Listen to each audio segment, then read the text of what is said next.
Hello friends, welcome back to my channel. আবার চলে এসেছি একটা নতুন ভিডিও নিয়ে।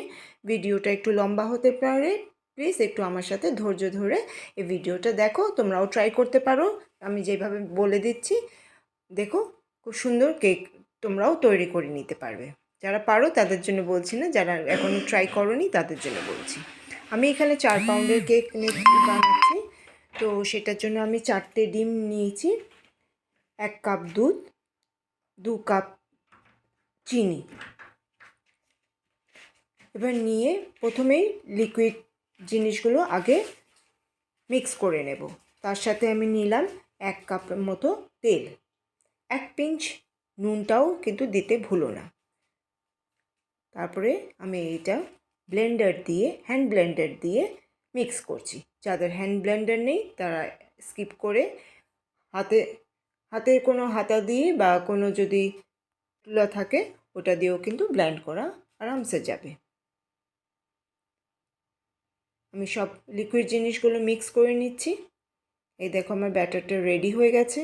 এবার ব্যাটারের মধ্যে লাস্ট জিনিস যেটা মেশাবো হলো ময়দা। ময়দাও আমি এখানে নিয়েছি 4 পাউন্ডের জন্য 4 কাপ নিয়েছি।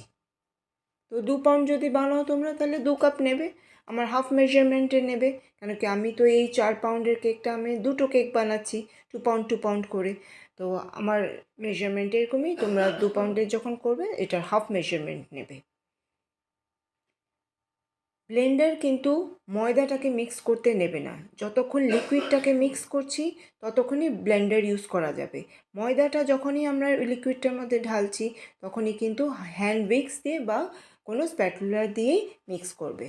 এটার মধ্যে অ্যারোমার জন্য আমি রেড ভেলভেট নন্দী ব্র্যান্ডের অ্যারোমাটা ঢালছি। এতে কালারও হবে, গন্ধটাও সুন্দর হবে। আমি রেড ভেলভেট বানাচ্ছি না, আমি একটা নর্মাল কেকই বানাচ্ছি, কিন্তু রেড ভেলভেট ছিল বলে অ্যারোমাটা ভালো হবে, তাই আমি এই কেকের মধ্যে মিক্স করলাম। তো ভালো করে মিক্স করে নিতে হবে, কোনো এয়ার বাবলস যেন না থাকে। আর যদি পারো তাহলে স্লিভে মানে ছাঁকনিতে ছেনে যদি ঢালা যায় তাহলে আরও ভালো হয়। এখানে আমি দিয়ে দিচ্ছি পুরো হাফ চামচ বেকিং পাউডার আর হাফ চামচ বেকিং সোডা। যখন ময়দাটা লিকুইডের সাথে মিক্স হয়ে যাবে তারপরে কিন্তু দেবে। এবার এটাকেও হ্যান্ড উইক্স দিয়ে মিক্স করব। তারপরে আমি এটার মধ্যে যেটা হলো ট্রিক্স যেটা অ্যাড করতে হয় হলো 2 চামচ ভিনিগার এই সোডা আর বেকিং পাউডারটার উপর দিয়ে দিলে দেখবে কেমন কেকটা ফ্লাফি হয় আর খুব সুন্দর অ্যাক্টিভেট হয়ে যায়।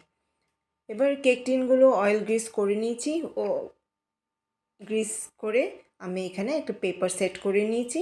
সেট করে এবার ব্যাটারটা যেটা রেডি করেছি ওটা আমি ঢেলে বেক করে নিয়েছি।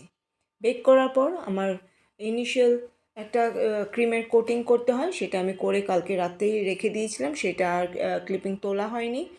তো আজকে ফাইনাল টাচ দিচ্ছি। এই কালারটা এখানে ঠিক শো করছে না, এটা পার্পল কালার। কেমন হয়েছে ডিজাইনটা প্লিজ একটু কমেন্টসে জানিও।